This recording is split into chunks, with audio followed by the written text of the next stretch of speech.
Après la Seconde Guerre mondiale, le contexte est très favorable à la décolonisation.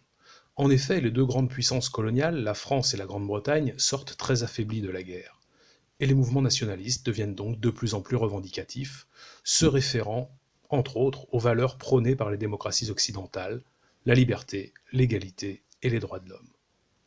Ces mouvements bénéficient du soutien de l'URSS et des USA et peuvent désormais s'appuyer sur la Charte des Nations Unies, qui proclame la reconnaissance du droit des peuples à disposer d'eux-mêmes.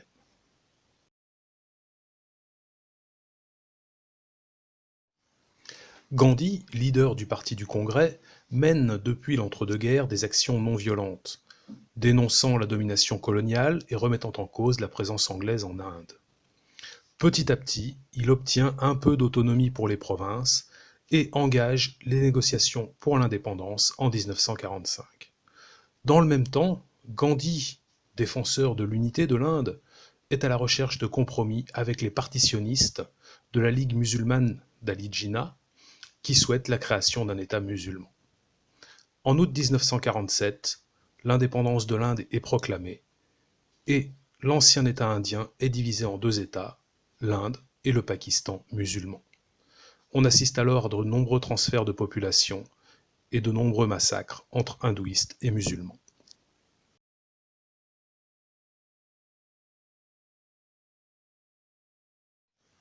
En 1945 ont lieu à Sétif et à Guelma des émeutes anti-européennes qui sont sévèrement réprimées. La France veut garder l'Algérie. Le FLN est créé en 1954. Il réclame l'indépendance et organise une série d'attentats le 1er novembre 1954. C'est la Toussaint rouge qui marque le début de la guerre. L'armée française s'engage contre la guérilla du FLN, qui elle est soutenue par les pays arabes.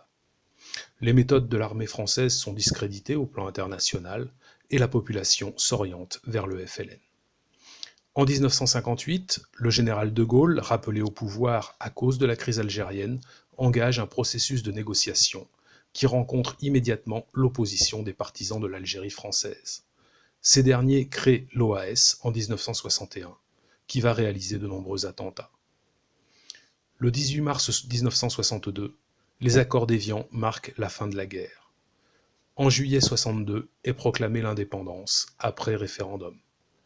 À ce moment-là, 1 million de pieds noirs et de harkis quittent l'Algérie.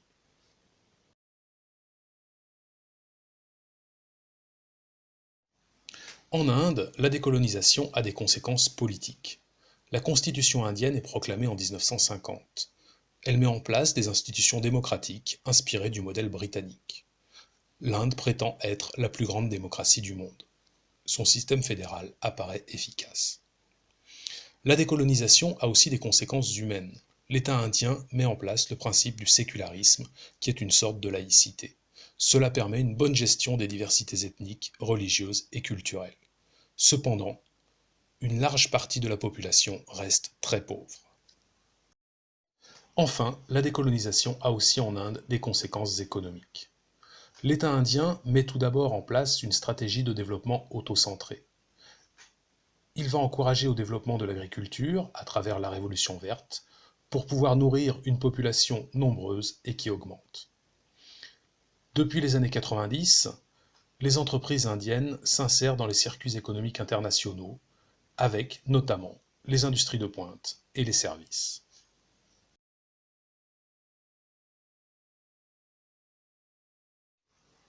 Les conséquences politiques. Jusqu'en 1988, l'Algérie est une république autoritaire avec un parti unique, le FLN, qui s'appuie sur l'armée. La Constitution de 1989 proclame le multipartisme. On assiste alors à l'essor de mouvements islamistes au bénéfice de la crise économique et sociale. Et l'Algérie est agitée par une longue guerre civile de 1992 à 2001. Les conséquences humaines. La population reste relativement pauvre, avec un taux de chômage particulièrement élevé. Les conséquences politiques. Après 1962, la politique de développement est calquée sur le modèle soviétique. On nationalise les industries et on donne la priorité aux industries lourdes. Cette politique se retrouve en échec dans les années 1980. On assiste à une dégradation des services publics et la situation politique ne permet pas l'ouverture à l'international.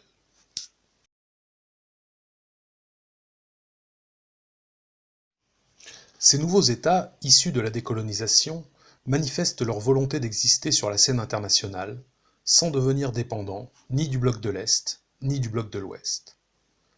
En 1955, lors de la conférence de Bandung, ils font le choix du non-alignement et forment un troisième bloc, le tiers-monde.